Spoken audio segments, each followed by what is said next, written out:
Hello and welcome to the Extra Time Show in association with Sports Broker, live from the Bet365 Stadium in Stoke. I'm pleased to say I'm joined by Mel Booth, the former sports editor of the Huddersfield Examiner, and Michael Hefele, who's our former centre-back and back with the club now. Mel, I'll start with you. That was a disappointing game because I don't think that Town performance was all that bad. How did you see it go? Yeah, very much so. I mean, it was disappointing to lose in the end. I think we were unlucky to lose. But, having gone behind, having gone in front and then conceded so early, the second goal was really disappointing. Very, very, very bad luck, really, for Matty Pearson to get the own goal. After that, I thought we were really all over them. Strangely enough, towards the end, Stoke probably had the two best chances in added time. But apart from that, I thought we pressed really well. We showed the drive and the sort of the confidence that's in the team, I think, at the moment. And it doesn't feel like a defeat, really. It is a defeat, and the lads will be disappointed about that. But I think the manner of the performance, was really good. I think perhaps at the end of the day, just that little bit of extra precision in the final third might well have done it for us. But it was by no means a poor performance at all from Town. I thought the lads deserved at least a draw out of that. Yeah, no, I completely agree. What about you, Haf? How did you see the game? Similar, like you to explain, like Mel. I think we never ever deserved like a defeat against Stoke. We were very good in the first half. We always, I had the feeling dominated the game, or were always dangerous. And especially after the first goal, dangerous free kick again from Thomas, and then we got the 1-0 lead. Everything went towards us, Huddersfield Town. So it was a perfect start, let's say, in the game, in the whole game. And then we conceded so quick. This was a little bit a killer. This is then where we have to be more focused and more detailed, that we're not conceding so quick. But overall, even after this, we played, we tried, and then we were very unlucky. But we have to learn from this. Little details, little mistakes, they cost you the game, even if you were better in the game. You have to work on this. You have to be focused 100%, and then you win the game. I think you've both touched on it, but it's always a sickener, isn't it? If you concede straight after you've scored, I think that all of that energy and momentum you build up after a goal just completely goes out of you, and that's when Stoke got the second as well. It was in that 10-15 minutes straight after that. So perhaps had that not gone in, it was slightly soft. Do you think coming in from the corner, Mel? Yeah, I mean, I think Carlos will be disappointed with the defending for both those goals. Hef hit the nail on the head. You need to be really determined immediately after you've gone in front. I mean, it was a fantastic tonic at the start of the second half to take the lead through Toffs. And everyone would have been out on a high.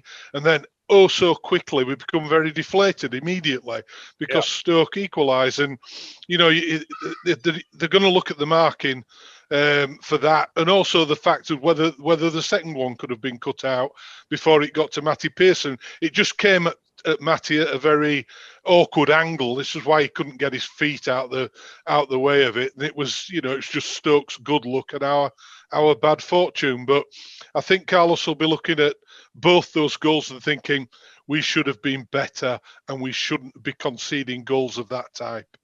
Yeah. Hef, from a centre-back's point of view, how would you react in sort of Matty Pearson's shoes? Because obviously it was as Mel says, it was a really sort of unfortunate way that the ball came across to him unexpectedly and got caught on his feet and sort of bounced in off him. How does he react from that? Because you can't really blame him, but it will be one that will play on his confidence maybe a little bit. Well, I have to say it's always difficult when you get these sharp crosses inside like the box, and especially in this area in front of the goalkeeper.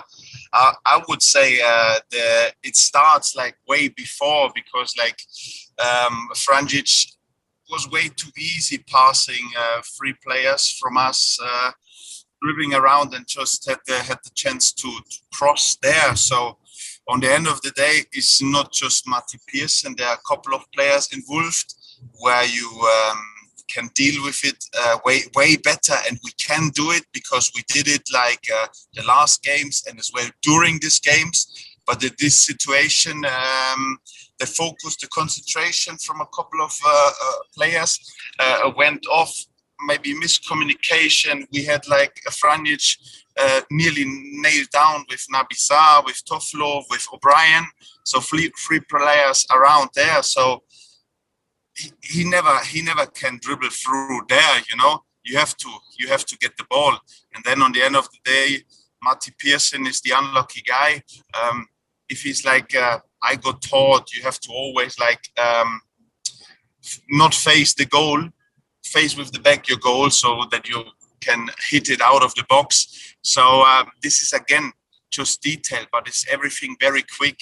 You chase the ball down, and then you have to move your hips the other way around. Again, learning phase for everybody. I think the good thing for us is that, as Mel touched on, it was a good performance and a good reaction to going 2-1 down. We had the lion's share of the ball. We were creating a lot of chances going forward, and with such a quick turnaround to Bloomfield Road on Tuesday, the mood in the camp should still be good going into that Blackpool game, shouldn't it, Mel? I would have thought so, Raj. Yeah, definitely, because you know the three previous results have been fantastic, and the performance to match it as well against Reading previously. To come into this game and perform so well and to come away with nothing, you know, it is deflated, but it's by no means the end of the world at all.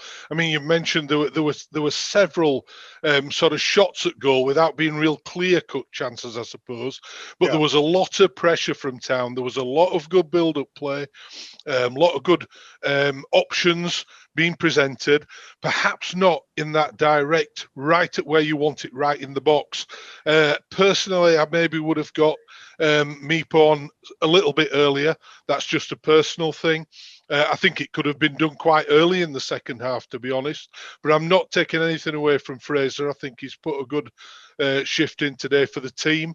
There just hasn't been anything breaking directly for strikers. And when it did, on occasions, I remember Josh Karoma cutting in from the right-hand side and having, for some reason, no one tried to close him down. And unfortunately, he didn't get the shot off. And there have been other really good efforts. I mean, the good thing is we still continue to look extremely dangerous from set pieces. Obviously, the goal came from one, but we do look very dangerous. There were Matty Pearson had a header deflected wide, didn't he? And he had another one at the back post. Tom Lees as well. There were a lot of opportunities that we just couldn't quite get the good final touch on. Naby Sarr noticeably in the first half as well, which looked a very good training ground move from that corner with Hoggy peeling away from the back post and flicking it on. And Naby had just got ahead of the ball. If he'd just delayed his run by half a yard, that would have been a certain goal with a header from a couple of yards out. So there were chances from Town that were created from those set pieces, maybe a little bit of extra precision in open play in the final third would have paid dividends for us. But overall, I think there's plenty there for Carlos to take forward in a positive note, looking towards Blackpool on Tuesday and Nottingham Forest next Saturday. I think there was actually a couple of our lads right behind Naby on that chance in the first half as well. So if he'd even missed the ball, would have probably scored. But like Hef said, it's all those fine margins. Hef, having played in the Championship, those quick turnarounds between Saturdays and Tuesdays, does that give you guys an opportunity to refocus really quickly, get this game out of your system straight away and try and put it right on Tuesday night? Again, in the Championship, the game's coming thick and fast. You got the opportunity now on Tuesday to collect the next 3 points. Today, obviously, the lads put a great shift in. You see things are working out, what they're training on the training ground, which is like a very positive thing. And now it's just, you have to put the focus on like learn from the mistakes, what you did, even when you play good. But this little details, what we are talking about, like, is if you take 3 points home or if you lose such games, because in the championship, these little details will cost you the points.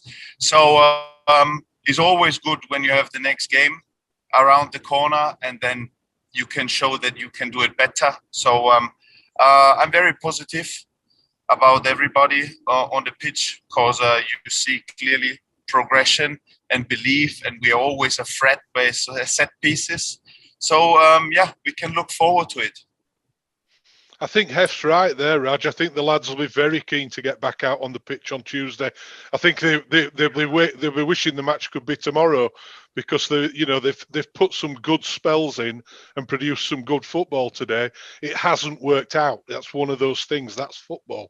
But they'll be keen to get back out there and show what they're about against Blackpool on Tuesday. Blackpool themselves off a very good performance and result by the look of it today as well.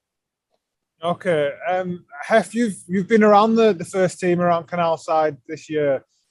What can you tell us about the sort of the dressing room we've got there? Does it seem like the type of lads who'll bounce back and have a good energy going into Tuesday night?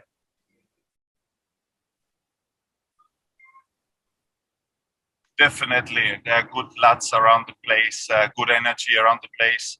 And just a very, very good group of characters, and they will bounce back straight away. You see the mentality, everybody's fighting for each other, and this is what we want at Huddersfield Town.